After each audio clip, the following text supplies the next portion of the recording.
when 17-year-old Emma Reeves walked into a Greyhound station at midnight with $73, a duffel bag containing everything she owned, and a 7-month pregnant belly she'd been hiding from a stepfather who'd raped her for 2 years. A stepfather who wore a Tulsa police detective's badge and was using official channels to hunt her. She was making her final attempt to ask for help after every system had failed her 3 times before.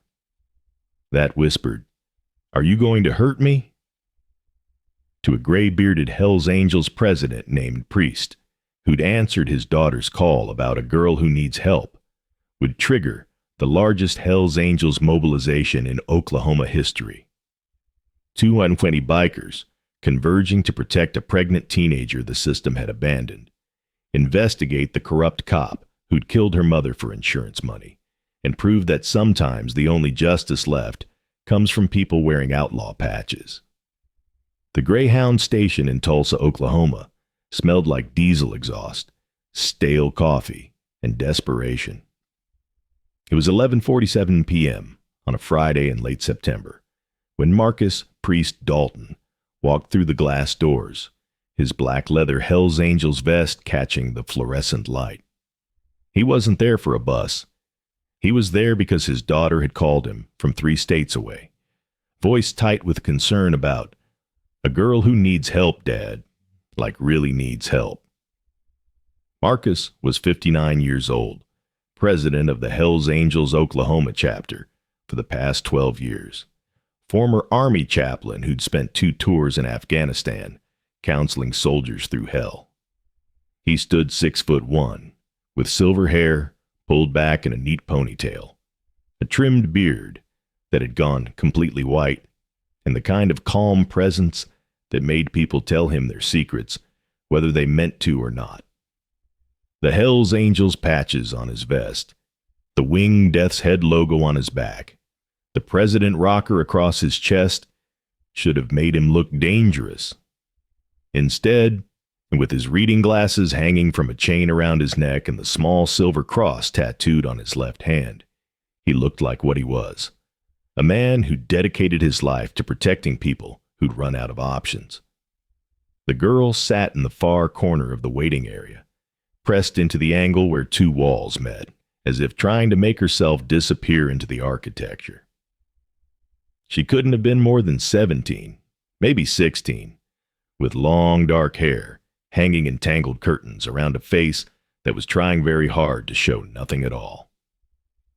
An oversized gray hoodie swallowed her frame, but it couldn't hide the unmistakable curve of her belly. 6 months pregnant, Marcus estimated, maybe 7. Her jeans were held together at the waist with a safety pin. Her sneakers had holes in both toes. A black duffel bag sat at her feet, so worn the fabric was splitting at the seams. But it was her eyes that made Marcus's chest tighten. They moved constantly, tracking every person who entered, every movement near her, every potential threat. Hypervigilance. He'd seen it in combat veterans, in abuse survivors, in people who'd learned that safety was a lie and danger could come from anywhere at any time. Marcus approached slowly, deliberately making noise so she'd hear him coming. When he was still 10 feet away, he stopped, kept his hands visible, and spoke in the gentle voice he'd once used to talk soldiers, down from panic attacks in field hospitals. "Evening," he said. "My daughter Sarah called me, said there was a young woman here who might need some help. Would that be you?" The girl's eyes snapped to his face, then immediately to his vest, taking in the patches, the club logo, the president rocker. Her body went rigid. For 3 long seconds she didn't breathe. Then, barely audible, "Are you going to hurt me?" The question landed like a punch. Marcus kept his voice steady, his body language open and unthreatening. "No, ma'am. I'm here to help if you want it. No pressure, no strings. My name's Marcus. Most people call me Priest because I used to be a chaplain. Sarah, my daughter, she volunteers at the Crisis Pregnancy Center downtown. She said you came in yesterday, and she's been worried about you." The girl's hands moved to her belly, protective, instinctive. She shouldn't have called anyone. She didn't give me your name. Didn't tell me anything except that you were here and you looked scared. That's all I know. Marcus gestured to a chair about 6 feet from where she sat. Mind if I sit? My knees aren't what they used to be. She didn't say yes, but she didn't say no. Marcus took that as permission, lowered himself slowly into the chair, and waited. For a long moment, the only sounds were the hiss of bus brakes outside and the tinny announcement over the PA system about a delayed departure to Kansas City. Then, in a voice so small it was almost lost in the ambient noise, "Why would a Hell's Angel help me?" Marcus smiled slightly. Because that's what the patches mean. People think they mean we're criminals or troublemakers. Sometimes they mean we're the only ones who'll show up when everyone else looks away. You running from something. Her jaw tightened. She didn't answer. But the answer was written all over her. In the hypervigilance, in the way she'd chosen the most defensible position in the room, in the duffel bag that probably contained everything she owned. "Let me guess," Marcus continued, voice still gentle. "Somebody hurt you. Somebody you were supposed to be able to trust. You left. Been on your own for a while now. Baby's coming in a couple months and you're trying to figure out how to survive. How am I doing?" Tears welled in her eyes, but she blinked them back furiously.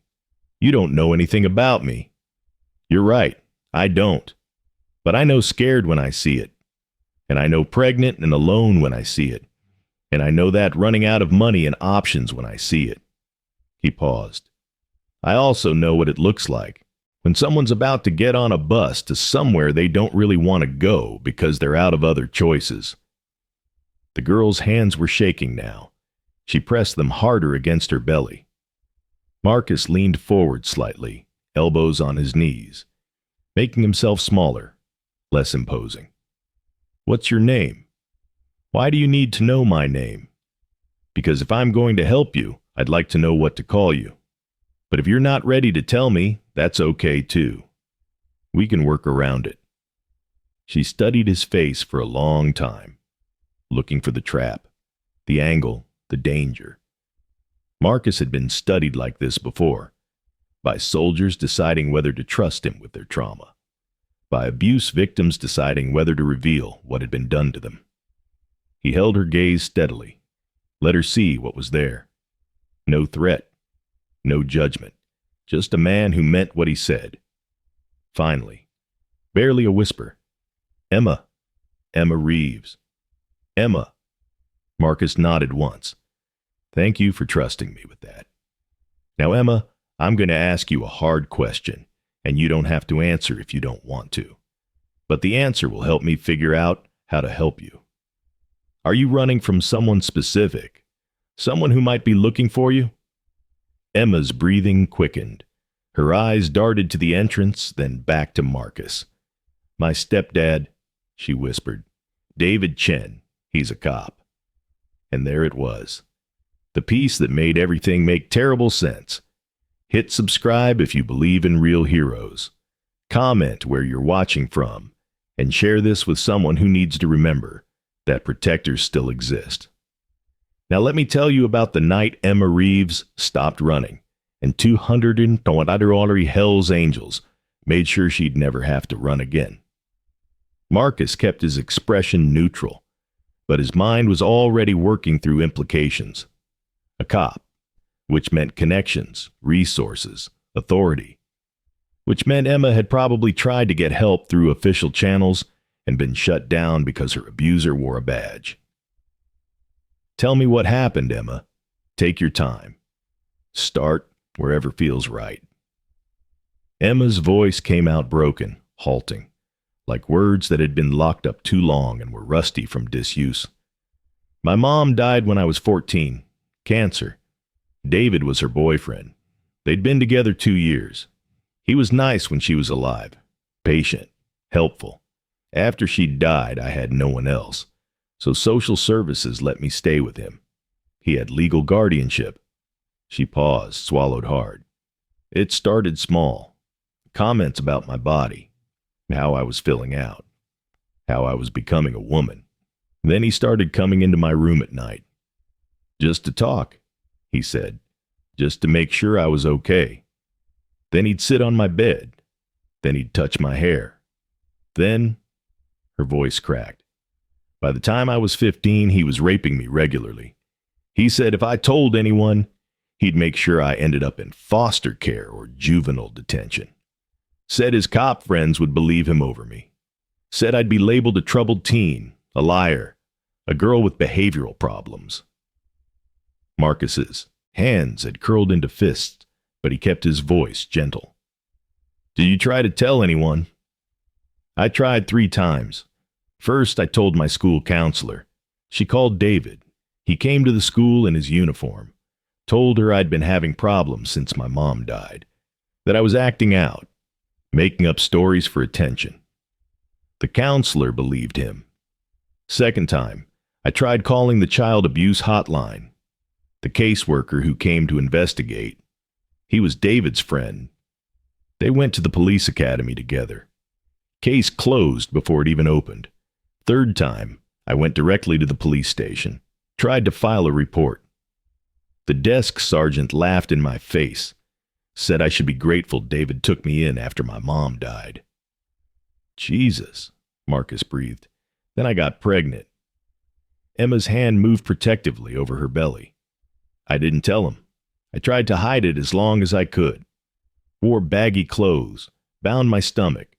But he found out 6 weeks ago. He was furious. Told me I was going to get an abortion, that he wasn't raising a kid. When I said no, She touched her left arm unconsciously, and Marcus saw the faint yellowing of an old bruise beneath the sleeve. He said he'd make me lose it. Said he'd beat it out of me if he had to. That's when you ran. Emma nodded. Took what I could carry. Had $73 saved from babysitting. Got on a bus to Oklahoma City. Slept in shelters. Worked under the table at a laundromat for 2 weeks. That's when I found Sarah at the pregnancy center. She gave me food, clothes, baby supplies. But I can't stay. David filed a missing person report. Called me a runaway. He's been calling shelters, showing my photo. I saw a bolo. Be on the lookout. With my picture at a truck stop. Said I was mentally unstable, possibly armed. Needed to be returned to Guardian for psychiatric evaluation. He's using his badge to hunt you. Yes.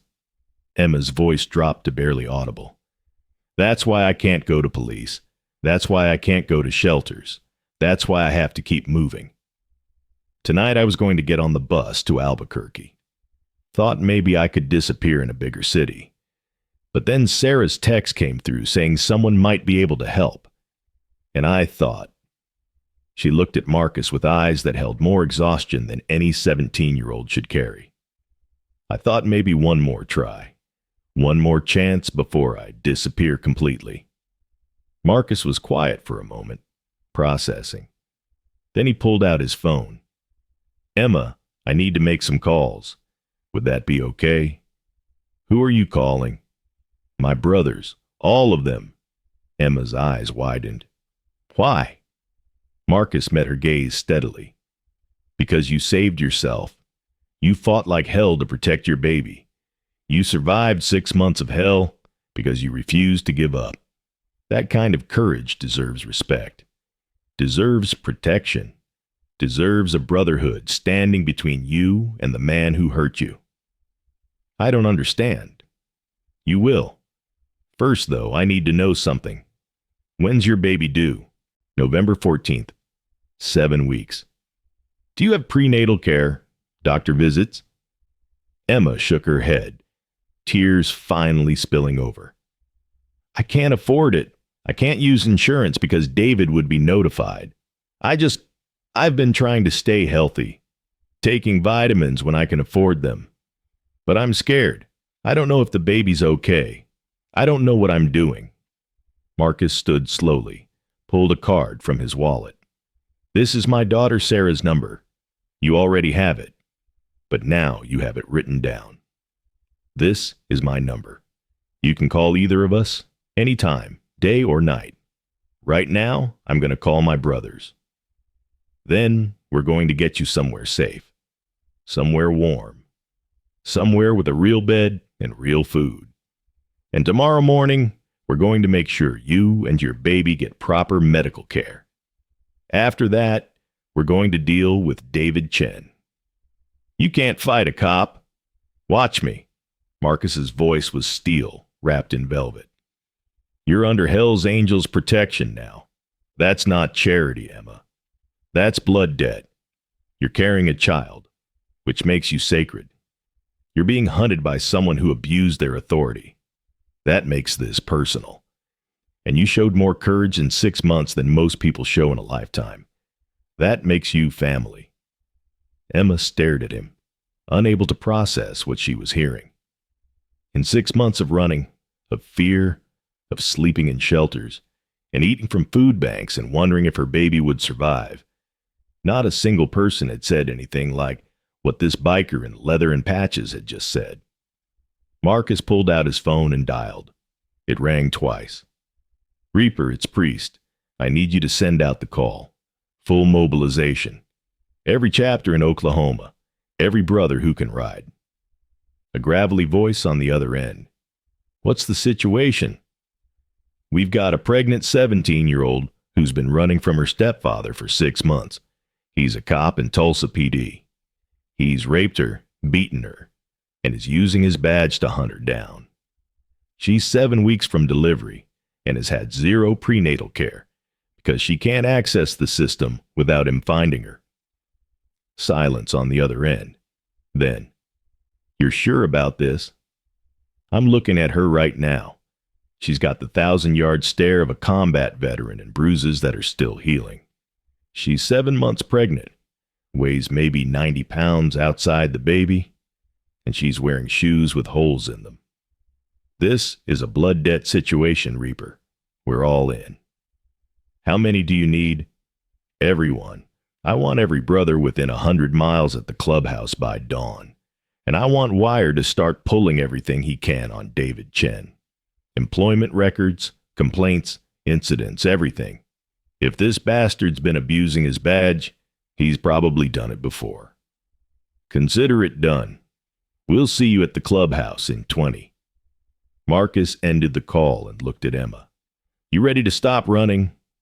What did you just do? I called in a debt.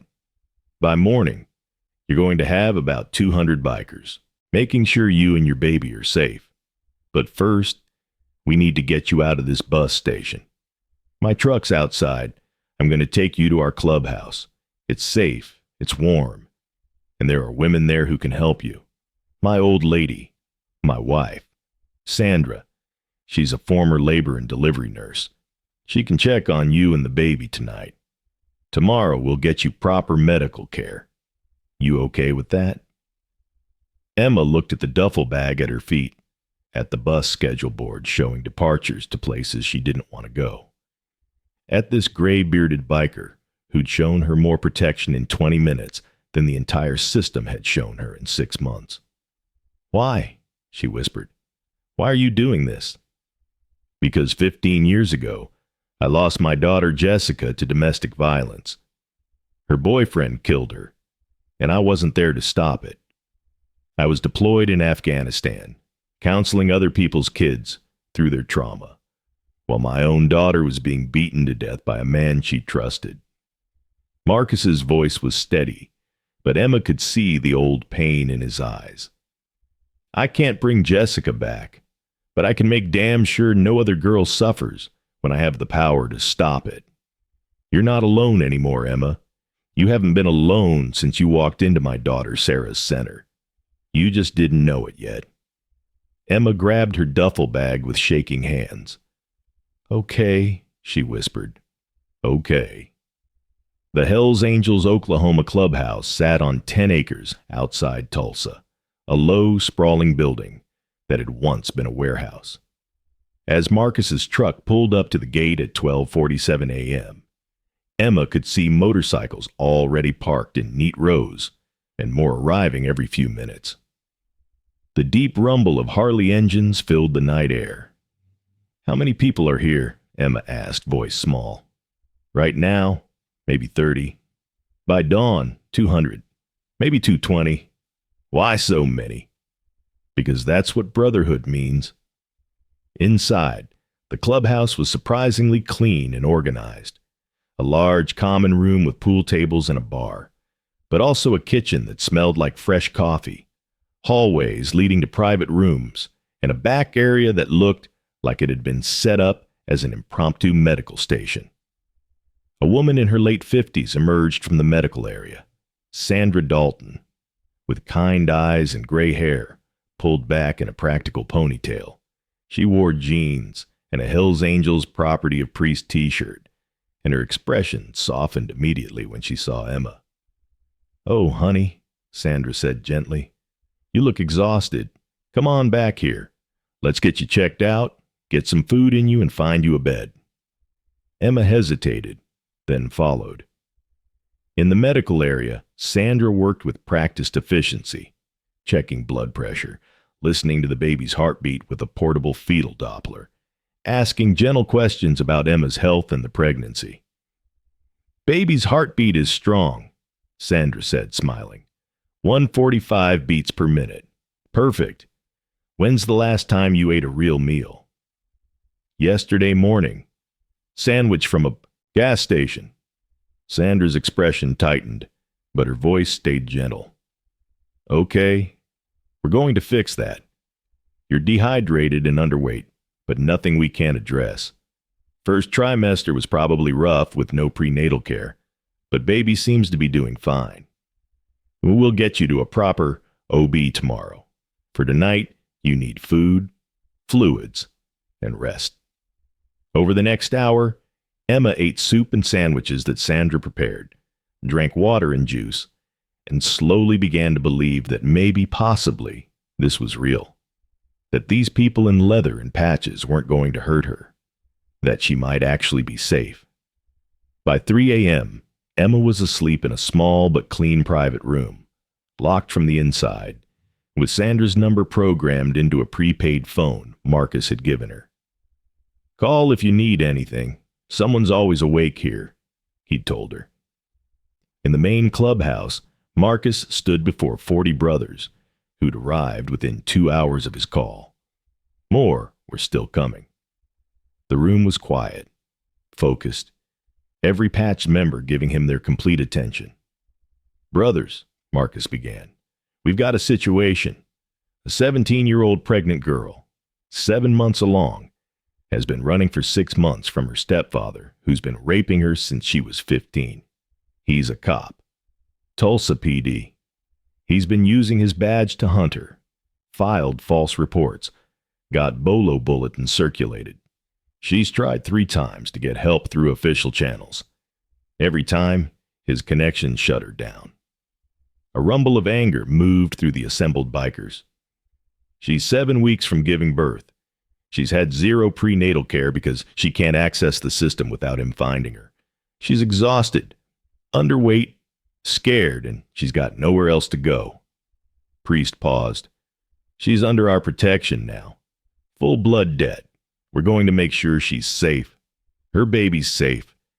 And that David Chen pays for what he did." "Wire," Priest called out. A lean man in his 30s, with wire-rimmed glasses, and the look of someone more comfortable with computers than people, stepped forward. "I need everything on David Chen.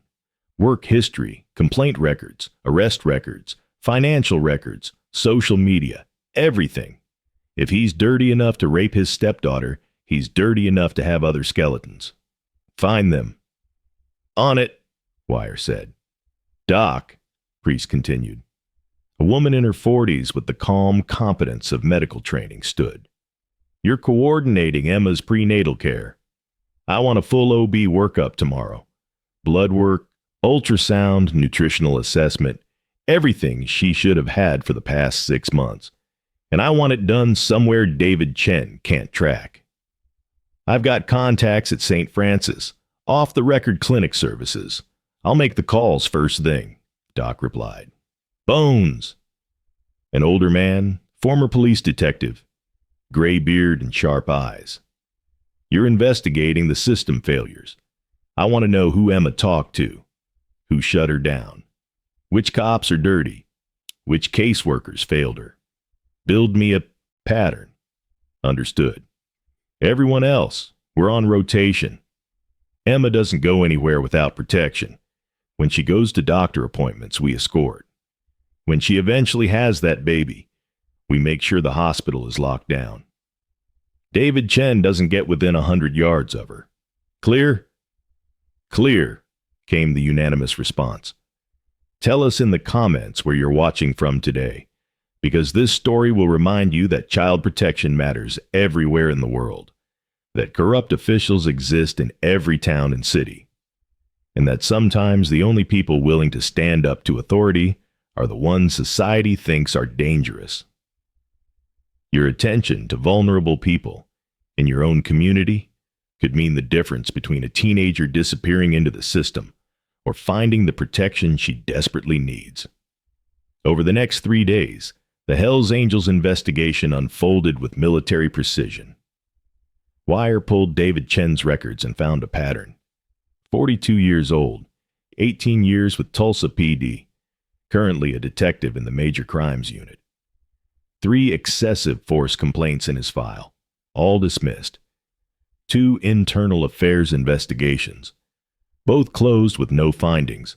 A mortgage on a house worth $380,000 on a salary of $78,000. No explanation for the discrepancy. Credit card bills showing regular payments to escort services and adult entertainment establishments. But the real smoking gun came from Wire's deep dive into Emma's mother's death. Priest, you need to see this, Wire called, laptop open on the clubhouse table. Marcus leaned over, reading the medical examiner's report on Michelle Reeves's death. The official cause? Cancer, stage 4 pancreatic, metastasized. Death certificate signed. Case closed. Now look at this. Wire pulled up another document. Insurance policy on Michelle Reeves. Taken out 8 months before her death. Beneficiary: David Chen. Payout: $250,000. Jesus! Gets better. Or worse, depending on how you look at it. Michelle's oncologist notes show she was in remission 6 months before she died. Tumor markers dropping. Prognosis improving. Then suddenly, rapid decline. Dead in 3 weeks. Bones leaned in. You thinking what I'm thinking? That maybe pancreatic cancer wasn't what killed her, Wire confirmed. I pulled hospital records. In Michelle's last 2 weeks, David was her primary caregiver at home. He administered her medications. He controlled her food, her visitors, everything. He killed her, Marcus said flatly. Killed her for the insurance money, then took guardianship of Emma. That's my guess. But proving it will be hard. She was already terminal, so cause of death wasn't questioned. What about Emma's guardianship? Bones asked. How did that happen? Wire pulled up more documents. Michelle didn't have a will. No family, parents dead, no siblings. When she died, David petitioned for guardianship. Said he'd been in a relationship with Michelle for 3 years. That Emma knew him. That he wanted to honor Michelle's wishes by taking care of her daughter.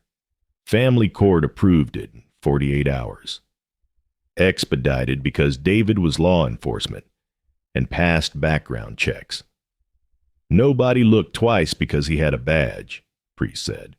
And once he had guardianship, he had complete control. Who's the family court judge who approved it? Harold Brennan. He and David went to high school together. Corruption, Bones muttered. Systems rotten from the inside.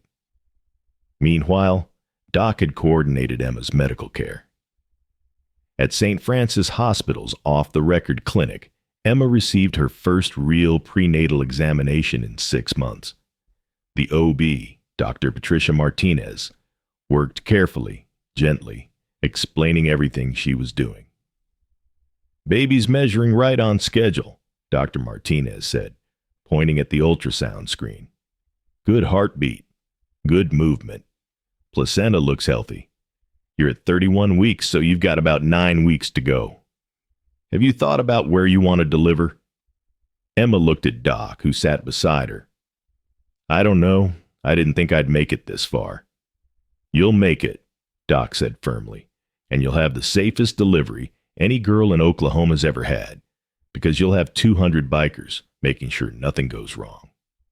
Dr. Martinez smiled. I've delivered babies under a lot of circumstances, but never with that kind of security detail. If you want, I can arrange for you to deliver here. Private room, off the books billing, and your family can maintain whatever security protocols they need. Thank you, Emma whispered, tears streaming down her face. Thank you for not asking questions, for not judging. Honey, Dr. Martinez said gently, I've been doing this for 25 years. I can spot abuse from across a room. Whatever you've been through, you survived it. Now we're going to make sure you and this baby thrive. The blood work came back, showing Emma was anemic and vitamin deficient, but nothing that couldn't be corrected with proper nutrition and supplements. Doc set up a meal plan, got Emma on prenatal vitamins, and scheduled weekly check-ins. But the investigation into David Chen revealed something even more troubling. Bones, using his old police contacts, found 3 other cases with eerily similar patterns. Young women who'd filed complaints against David Chen. Harassment, stalking, inappropriate conduct. All 3 complaints dismissed. All 3 women later recanted, claiming they'd misunderstood or exaggerated. One of those women Bones discovered had disappeared 2 years ago. Missing person case, never solved. This isn't Emma's abuser, Bones reported to Priest. This is a serial predator who's been using his badge as cover for at least a decade. We need to go to the feds, Priest said. Local police are compromised. We need someone from outside the system. I've got a contact, Bones replied. FBI agent I worked with on a task force years ago. She's based in Oklahoma City, specializes in corruption cases. Her name's Sarah Chen, no relation to David. I can reach out, see if she'll look at what we've compiled. Do it. But Emma's safety comes first. We don't move on anything that puts her at risk. By day 5, FBI Special Agent Sarah Chen arrived at the clubhouse. She was in her early 40s, sharp-eyed, skeptical at first about sitting down with a room full of Hell's Angels. But as Bones walked her through the evidence, the financial records, the insurance payout, the pattern of complaints, the missing woman, her skepticism transformed into focused determination. This is a racketeering case, Agent Chen said. Corruption under color of law, abuse of authority, possibly murder. If I can tie David Chen to the missing woman, we're looking at federal kidnapping charges. And if we can prove he hastened Michelle Reeves's death, that's murder for hire, even if he did it himself. What do you need from us? Priest asked. First, I need Emma's testimony. Full statement, recorded, documented. I need to know everything. The abuse timeline, the system failures, who she contacted and how they responded. Second, I need protection for her. If David finds out we're investigating, he's going to escalate. Can you guarantee her safety? Priest gestured around the room. Agent Chen, in the past 5 days, we've had 40 brothers rotating shifts, making sure Emma's never alone, never vulnerable. We've got security at every entrance to this property. We've got eyes on David Chen's house, his work, his movements. He can't get within 100 yards of her without us knowing. Can we guarantee her safety? Absolutely. Agent Chen studied the assembled bikers, men in leather and patches who looked like every stereotype of outlaws, but who were sitting here offering protection to a pregnant teenager. The system had failed. Okay, she said finally. We're doing this, But we do it right. Everything legal, everything documented. I need your word that there's no vigilante justice. We build a case, we arrest him properly, and we let the system work. You have my word, Priest said. We protect. The law punishes. Emma's interview with Agent Chen took 4 hours. In a private room at the clubhouse, with Doc and Sandra present for support, Emma told her story from beginning to end. The abuse, the rape, the pregnancy, the attempts to get help, the system failures. Every detail documented, recorded, time-stamped. When it was over, Emma was exhausted but lighter. For the first time in 2 years, someone with actual authority had listened, believed, and promised action. What happens now? Emma asked. Now we build the case, Agent Chen replied. We corroborate your testimony with the evidence the gentlemen here have compiled. We interview the women who filed previous complaints. We look at your mother's death with fresh eyes. And when we have everything we need, we arrest David Chen and make sure he never wears a badge again. How long will that take? 2 weeks, maybe 3. Can you stay safe that long? Emma looked around the room at Priest, at Doc, at Sandra, at the brothers standing watch at every door. Yeah, she said, I can stay safe. If this story has touched your heart, take a moment to share it and subscribe to Gentle Wheels, because what happened next would prove that justice takes time, but arrives with overwhelming force, that protective people exist in the most unexpected places, and that sometimes the family you choose is stronger than the family you're born into. When corrupt authority meets righteous brotherhood, the outcome is never in doubt. The investigation took exactly 16 days. Wire traced David Chen's financials and found offshore accounts containing $430,000, the insurance money from Michelle's death, plus suspected payouts from other criminal activity. Bones interviewed 2 of the 3 women who'd filed complaints, both now willing to testify after learning they weren't alone. The 3rd woman, the one who disappeared, remained missing, but her case was now actively connected to David. Agent Chen brought in a forensic accountant who documented a pattern of deposits to David's accounts that coincided with closed cases, suspected bribery, evidence tampering, extortion. The cancer specialist who treated Michelle agreed to review the case and stated on record that the rapid decline was inconsistent with natural progression and worthy of investigation. Meanwhile, Emma continued to heal. Proper meals, prenatal vitamins, regular medical care, and perhaps most importantly, safety. She gained 12 pounds in 3 weeks. Color returned to her face, and the hypervigilance began to slowly ease. She still flinched at loud noises, still checked exits when entering rooms. But she slept through the night for the first time in months. The clubhouse had become her home. Sandra taught her to knit baby blankets. Doc walked her through childbirth preparation classes. Wire set up a secure laptop so Emma could continue her online high school coursework. Brothers brought her books, food cravings, pickles and ice cream at 2 a.m., delivered without complaint, and treated her with a gentleness that contradicted everything society said about men who wore outlaw patches. On October 28th, 17 days after Emma had walked into that bus station, Agent Chen called Priest. We're moving. Arrest warrant signed for David Chen. Multiple charges. Rape of a minor, sexual assault. Corruption, under color of law.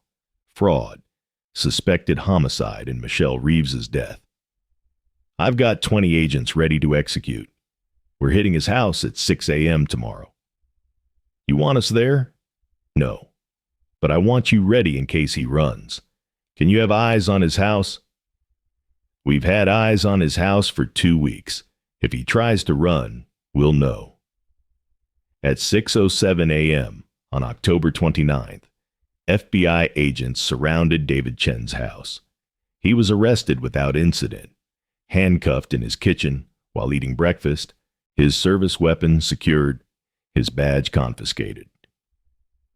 The arrest made regional news. Tulsa police detective charged with rape, corruption, suspected murder. The system that had protected him for 18 years suddenly couldn't distance itself fast enough. The police chief held a press conference denouncing David, promising full cooperation with federal investigators. The district attorney opened reviews of every case David had worked. The family court judge, who'd approved Emma's guardianship, quietly retired. Agent Chen called Emma personally.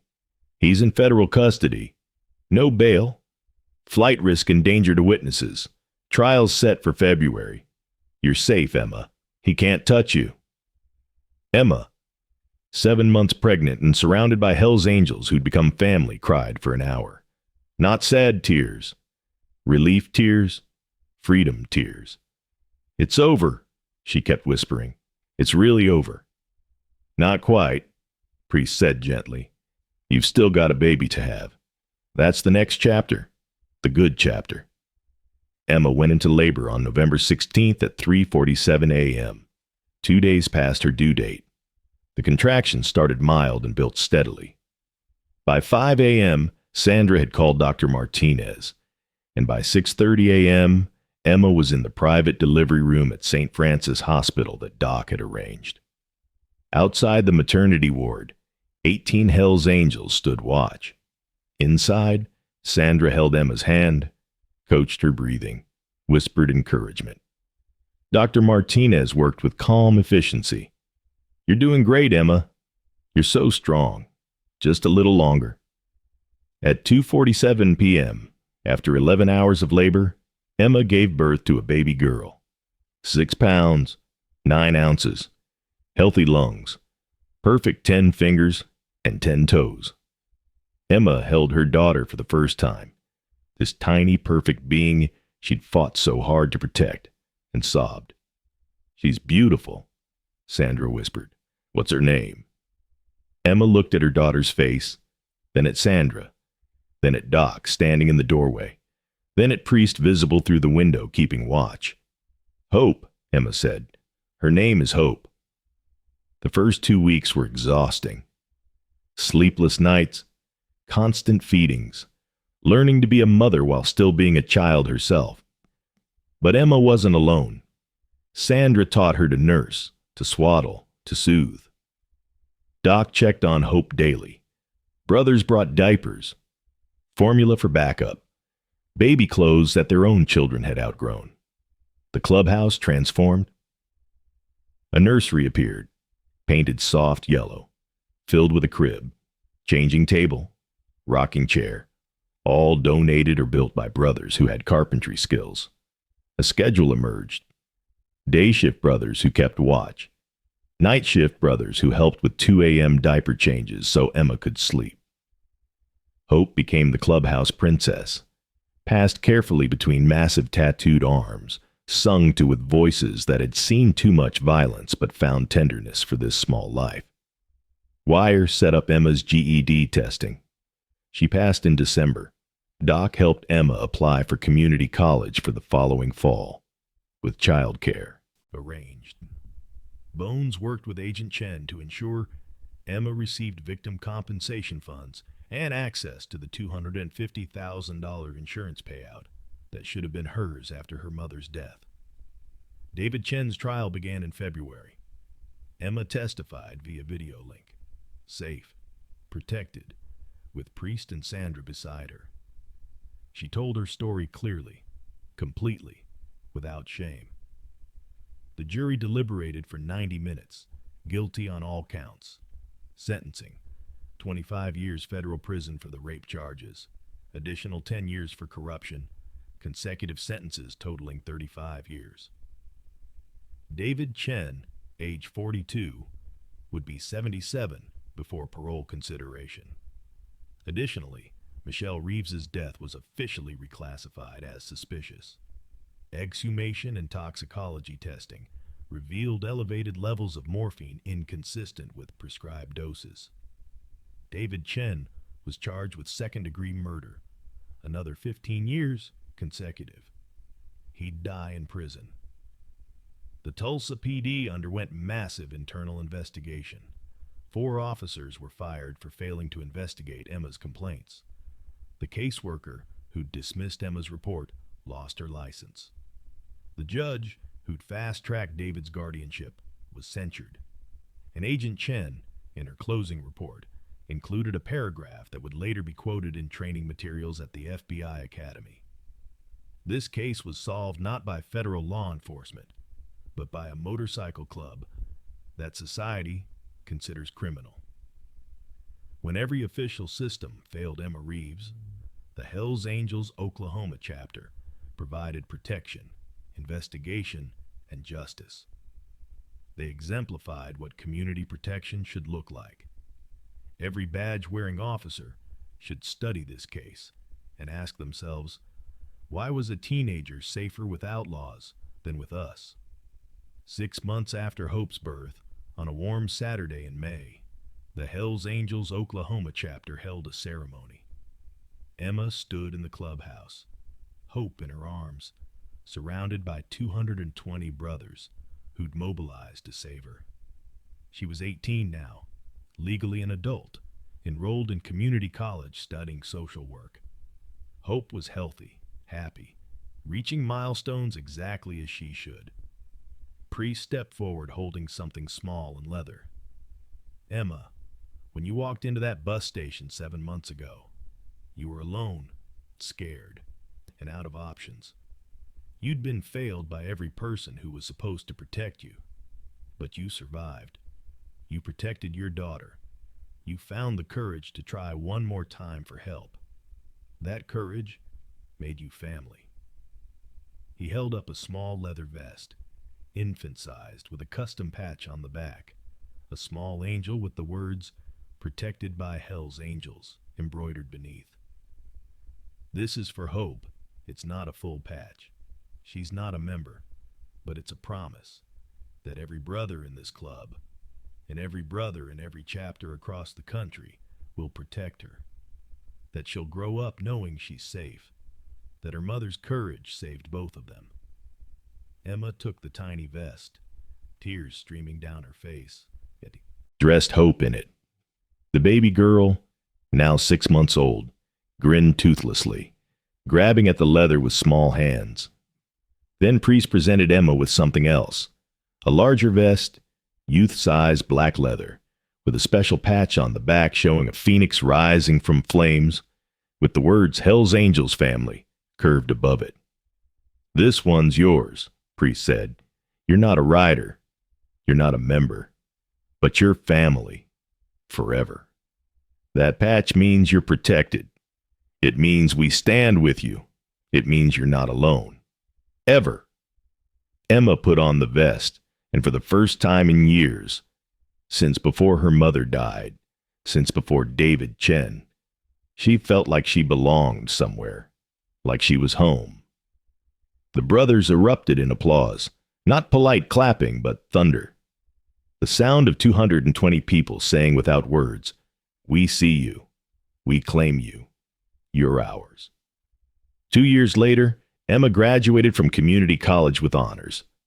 Hope was a happy, healthy toddler who called Priest Grandpa and Sandra Gamma, and who had 50 uncles who would have torn down the sky for her. Emma was 20 years old now, working as a victim advocate with the Oklahoma Coalition Against Domestic Violence and Sexual Assault. She spoke at high schools about recognizing abuse. She testified before the state legislature about system reforms. She appeared on local news talking about the gaps that let predators like David Chen operate unchecked. And always she wore her leather vest with the Hells Angels family patch. In one interview, a reporter asked her, "Aren't you afraid of being associated with a motorcycle club? Don't you worry about the stigma?" Emma smiled. "Stigma? The Hells Angels saved my life and my daughter's life when every official system failed us. They investigated when police wouldn't. They protected when authorities looked away. They gave us family when we had no one. You want to stigmatize that? You go ahead. I'm going to spend the rest of my life making sure other girls know that safety doesn't come from badges and titles. It comes from people who show up. Hope grew up knowing her story, not the details. Emma would share those when Hope was old enough. But the essentials, that her mother had been brave, that family wasn't always blood, and that the scariest looking people were sometimes the gentlest. On Hope's 5th birthday, the clubhouse threw a party. 50 bikers, their families, children everywhere, cake and presents and laughter.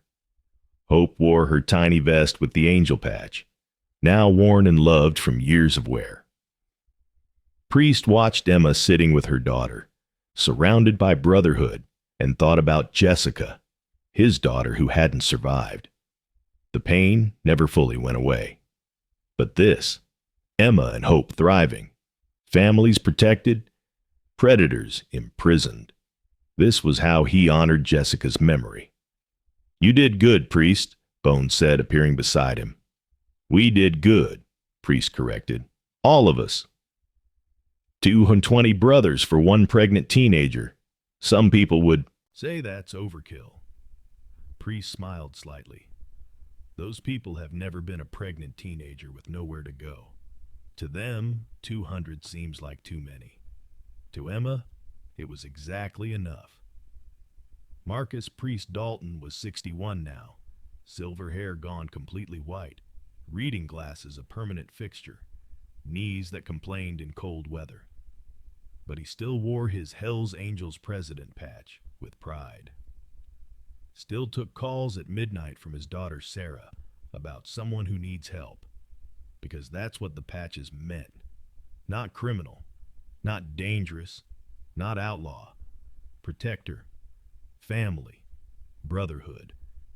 And sometimes when the official systems failed, when the badges became the predators, when nowhere was safe, sometimes the Hells Angels were the only justice left. Emma Reeves learned that truth in a bus station at midnight. Hope Reeves wore it on her back in tiny leather. And 220 Hells Angels proved it through action, not words. Drop a comment telling us where you're from, because this story will change how you see the people society overlooks, the women who fall through cracks in the systems that claim to protect them, and the definition of what family really means. Somewhere out there, another Emma is deciding whether to get on a bus to nowhere, or take one more chance on asking for help. Your attention to the vulnerable in your community might be the difference between disappearing and being found. This story isn't about motorcycles or leather or patches. It's about a girl who refused to give up, even when every system designed to protect her had failed. It's about a baby who survived because her mother was braver than any 17-year-old should have to be. And it's about 220 people who wore the word outlaw on their backs, but exemplified protection, justice, and family better than the people who wore badges. The last time Emma visited the clubhouse, Hope was 7 now in 2nd grade, thriving. She found Priest in his office, updating security protocols. You got a minute? Emma asked. For you? Always. Emma sat across from him, Hope playing with toy motorcycles on the floor. I've been thinking, Emma said, about that night in the bus station. I've never asked you. Why did you come? Sarah called you, but you could have sent someone else. Why did you show up personally? Priest was quiet for a moment. Then, because 15 years ago, I got a call that my daughter Jessica had been killed by her boyfriend. I was in Afghanistan. I couldn't protect her, but I could protect you and every girl after you. That's how I honor her. That's how I make sure her death wasn't meaningless. I'm sorry, Emma whispered. Don't be. Be what you are. Be the proof that sometimes intervention works. Be the voice that tells other Emmas that asking for help can be answered. He smiled slightly. You've become everything I hoped you would. Strong, educated, helping others, and hopeful. He looked at the little girl playing contentedly. She's growing up, knowing she's safe. That's the win, Emma. That's what matters. Thank you, Emma said, for everything, for showing up, for calling your brothers, for making sure we survived. Thank you for trusting us, for giving us the chance to be what we're meant to be. Thank you for watching this story. If it reminded you that corrupt authority exists in every system, that vulnerable pregnant teenagers need protection everywhere in the world, and that sometimes the people society fears are the very people who will stand in the gap when institutions fail, please share it. Subscribe to Gentle Wheels for more stories proving that family is defined by action, not blood, that justice takes time, but arrives with overwhelming force, and that asking for help, even when you've been failed before, can still be answered by the right people. Tell us in the comments, have you ever been helped by someone unexpected? Have you seen systems fail vulnerable people? Have you witnessed real protection that came from outside official channels? Your awareness matters, because right now, another Emma is deciding whether to run or ask for help one more time. Be the reason she chooses hope.